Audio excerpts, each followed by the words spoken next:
अस्सलाम वालेकुम स्टूडेंट्स, कैसे हैं आप सब। उम्मीद करती हूँ कि आप सब खैरियत से होंगे। वेलकम यू फॉर ऑलवेज मेरा मैं हाजिर हूँ CS 101 की स्लाइड नंबर 152 के साथ। और इसको जो है मैंने PPT स्लाइड से नहीं बल्कि नोट से इसलिए किया है क्योंकि आपके LMS पे जो 52 है वो रिपीट हो रही है, तो इसीलिए मैंने जो है यहाँ से समझाने के लिए यहाँ का जो है हैंडआउट्स का यूज़ किया है। तो हमारे पास जो आज हम पढ़ेंगे DBMS को, डाटाबेस मैनेजमेंट सिस्टम को, in short database management system. तो डाटाबेस हमारे पास जो है होता क्या है, डाटाबेस हमारा जिसने हमारी पूरी डाटाबेस को कंट्रोल करना होता है, इसको मैनेज करना होता है। कहता है कि हमारे पास जो डाटाबेस की एप्लीकेशंस होती है, इसकी सॉफ्टवेयर की मल्टीपल लेयर्स होती हैं और इन लेयर्स को 2 लेयर्स में डिवाइड किया गया है। ठीक है, हमारी जो डाटाबेस है इसकी बहुत ज़्यादा लेयर्स हैं और इस लेयर्स को 2 लेयर्स में जो है सिंप्लिसिटी के लिए 2 लेयर्स में डिवाइड कर दिया गया है। एक हमारे पास है एप्लीकेशंस लेयर है और दूसरी हमारे पास है डाटाबेस मैनेजमेंट लेयर। या जैसा कि आपको ये नज़र आ रहा होगा, तो यूज़र का ताल्लुक जिस लेयर से होता है वो हमारे पास कहलाती है एप्लीकेशंस सॉफ्टवेयर। ठीक है, एप्लीकेशंस लेयर। और जिसका ताल्लुक हमारा सिस्टम से होता है कि कैसे हमने डाटा को मैनेज करना है, क्या डाटा की कॉम्प्लेक्सिटीज हैं, वो सारा किसके अंदर होता है, वो सारा डाटाबेस मैनेजमेंट के अंदर होता है। अब इन दोनों को अलग अलग करने का जो है मकसद ये है कि जो है यूज़र सिर्फ कंसर्न करे अपने काम से, और जो है डाटाबेस की जो कॉम्प्लेक्सिटीज़ हैं, जो पेचीदगियाँ हैं डाटाबेस की, वो यूज़र उन सारी चीज़ों में यूज़र ना उलझे बल्कि अपना डाटाबेस को इनपुट दे और डाटाबेस से आउटपुट ले अपना डाटा को स्टोर करे। और डाटा को कैसे स्टोर करना है ये सारा डाटाबेस मैनेजमेंट सिस्टम में देखा जाएगा। ठीक है, इसका सिंपल पर्पस ये है सिंप्लीफाइड करना। और दूसरा इसका एडवांटेज क्या है, दूसरा इसका एडवांटेज है इंडिपेंडेंसी, कि हमने डाटा को आज़ाद कर दिया हुआ है।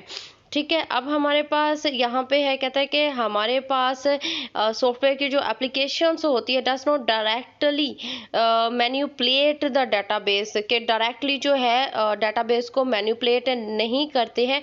एक्चुअल जो मैन्युपुलेशंस होती है ये DBMS के थ्रू होती है। हम डायरेक्टली डाटाबेस के साथ मैन्युपुलेशंस नहीं कर सकते हैं, ये करेंगे हम लोग database management system, in short DBMS के। तो हमने कोई भी डाटाबेस से डाटा लेना है, ठीक है, डाटा लेना या डाटा इसमें देना, ठीक है, रिट्रीव करना है, आपने ऐड करना है। फॉर डैट पर्पस वही फर्स्ट रिक्वेस्ट टू DBMS, हम डाटाबेस मैनेजमेंट सिस्टम से रिक्वेस्ट करेंगे कि फ़लाँ रिकॉर्ड को डिलीट कर दो, या फ़लाँ रिकॉर्ड में से ये चीज़ रिकॉर्ड कर दो, ऐड कर दो, या इसको जो है अपडेट कर दो। तो इस सब के लिए जो है हम लोग किसको रिक्वेस्ट करेंगे, डाटाबेस मैनेजमेंट सिस्टम को। और ये सारे सिस्टम को जो है कंट्रोल कर रहा होता है। अब इसमें जो है हमारे पास है कि कहते हैं कि अगर जो है ये आपको अलाउ कर देता है तो फिर आप जो है अपने टास्क को कंप्लीट करेंगे।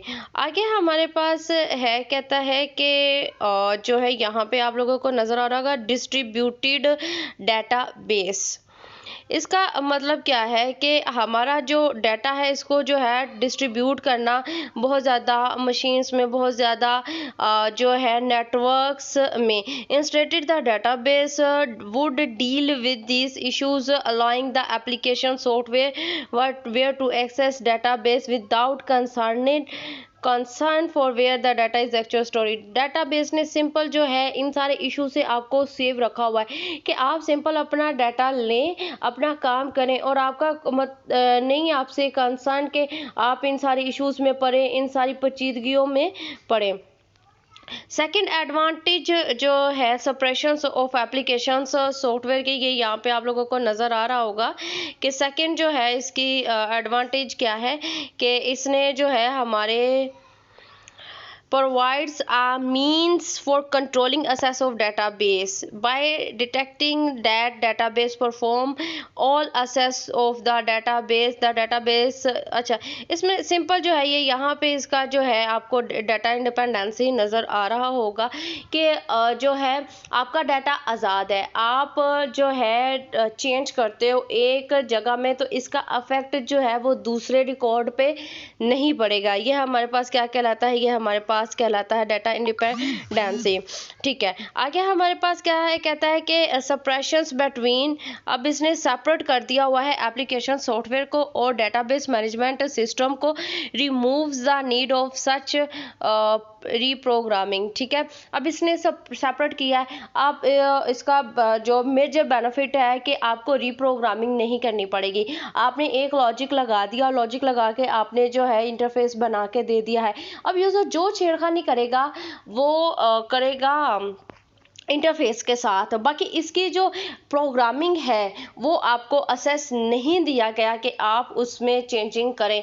That's means your data is safe from changing. ठीक है, आप इसको आप बार बार रीप्रोग्रामिंग करने की ज़रूरत नहीं है। ठीक है, और जो है अगर इसमें अगर जो है डेटाबेस के अंदर अगर चेंजिंग रिक्वायर्ड है तो इसके लिए हमें स्कीमा को चेंज करना पड़ेगा। और स्कीमा कौन चेंज करता है, dBA is the database administrators. इसको जो है राइट हासिल है कि ये डेटाबेस के एक्चुअल डिज़ाइन को, एक्चुअल स्कीमा को चेंज कर सकें। स्टूडेंट, अगर कोई चीज़ समझ नहीं आई, comment section is on, you can ask any questions that relevant study. अपना ज़्यादा सारा ख्याल रखेगा, दुआ में याद रखेगा। देखते रहिए वीडियो फॉर ऑलवेज। मेरा नाम सबका अमीना से।